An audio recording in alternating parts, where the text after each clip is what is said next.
Okay, let's jump right in. We're talking today about something incredibly powerful. Those 7 letters Jesus wrote to the churches in Asia Minor, found in Revelation. Right. And it's crucial to understand this isn't just some dusty historical document. Exactly. It feels like a direct living message, almost like a mirror for believers, for congregations, even today. Full of warnings, yes, but also, real encouragement. That's absolutely the key. People get sidetracked thinking Revelation is only about, like, future disasters. Mm. But its core purpose, it's the revelation of Jesus Christ. It confirms who he is now. His authority, right? Precisely. Not just a prediction schedule. And this core idea is just fascinating, that for 2,000 years, churches, real churches around the world, tend to fall into one of these 7 patterns. It's a timeless diagnosis, really. And there's that promise, too, isn't there? A blessing for those who read, hear, and actually obey what's written here. Yes, a specific blessing attached to engaging with this prophecy. Now, to really feel the weight of this, you have to think about who delivered the message. John, the Apostle John. The last living apostle, yeah. And where is he? Exiled. Stuck on this rocky island, Patmos, 25 miles off the coast of Asia Minor. And wasn't there that story about Emperor Domitian trying to boil him in oil? That's the tradition, yes. Sentenced to death, but he walked out completely unharmed. Miraculously. So this isn't just anyone writing down some thoughts. No way. This is John, who walked with Jesus, now receiving this vision, this message, directly from the risen Christ while suffering for his faith. It just screams authority. It confirms Christ's identity. He calls himself the faithful witness, the firstborn from the dead, meaning the first with that glorified, resurrected body. And the ruler of the kings of the earth. Undisputed. Exactly. So that brings us to the churches themselves. These 7 types, they really are like a global mirror, holding up a reflection. Showing what health looks like, but maybe more pointedly, showing where things go wrong. Let's look at Ephesus. Christ commends them. They worked hard. They had solid doctrine. They couldn't stand false teachers. Sounds pretty good, right? Yeah, seems like a checklist ticked off. But the big rebuke. They had lost their first love. That initial, passionate, heartfelt devotion to Christ himself. Oof. That's a warning about religious routine, isn't it? Going through the motions, even the right motions, but the heart's gone cold. It's a constant danger. Yeah. Then you have the complete opposite, almost, in Smyrna. The persecuted church? Yes. Facing affliction, terrible poverty. Yet Jesus tells them they're rich, spiritually rich in faith. You see echoes of this today, don't you? In places like Iran or China. Absolutely. And notably, Smyrna gets no rebuke, only encouragement. Which is powerful. But then what about compromise? Not from outside pressure, but from inside. Okay.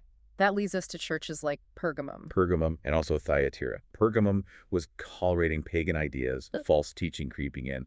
Thyatira had issues with, well, immorality being allowed, even promoted by false leaders within. So they were trying to blend in, fit Christianity into the surrounding culture. Watering it down, losing the sharp edge of the gospel.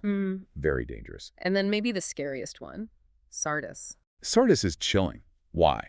Because they had a reputation for being alive. Maybe they had big buildings, flashy programs, lots of activity, the latest tech. Looked great on the outside. Looked great. But Jesus says, you are dead, spiritually lifeless on the inside. Wow. Just dead. A stark contrast, then, is Philadelphia, The faithful church. the faithful, obedient church.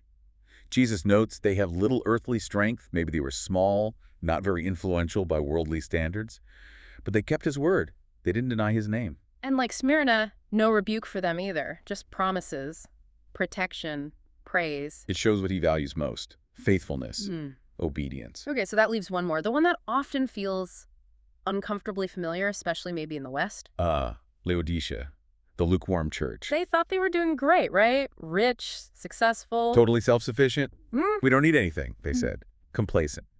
And Jesus uses this vivid image. Their city's water supply was famously lukewarm, piped in from a distance, apparently quite disgusting to drink. And he says that's what their spiritual state is like to him. Makes him sick. To the point where he says he's about to spit them out of his mouth.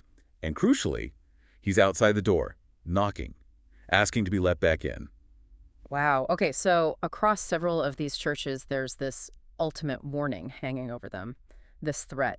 He says he'll remove the lampstand. Yes, that's the bottom line for churches like Ephesus if they don't return to their first love, or Pergamum if they don't deal with compromise. That sounds incredibly serious. What does it actually mean to have the lampstand removed? Well, the lampstand in Revelation represents the church itself, its light, its witness in the world. But more than that, it represents the presence of Christ himself walking among them. So removal means. It means Christ removes his active power, his manifest presence, his light from that congregation. The witness is extinguished. It ceases to be his church in the meaningful way. And that's a warning for the whole church body, isn't it? Not just the leaders. Absolutely. Yeah. Every single believer has a responsibility here. Keeping that light burning isn't just the pastor's job. It's everyone's. So for those churches, especially the lukewarm one, Laodicea, what's the fix? It's straightforward. Repentance, a genuine turning back, and an all-in commitment. Jesus doesn't do lukewarm. He demands total devotion. There's that saying, right? If Christ is not Lord of all. Then he is not Lord at all. That's the standard. Okay. So wrapping this up, the message is crystal clear. We need to take these 7 descriptions and honestly hold them up against our own lives, our own church communities. Right now, Yeah. today, it's an urgent call, as Jesus says elsewhere, to awake out of sleep. The time is short. We're meant to be that light, that salt, living in a way that proclaims the reality of the gospel. So the challenge for you listening right now is pretty direct. Is your church actively carrying that light? Or are you maybe closer than you think to that danger zone where the lampstand could be removed? Something to seriously consider.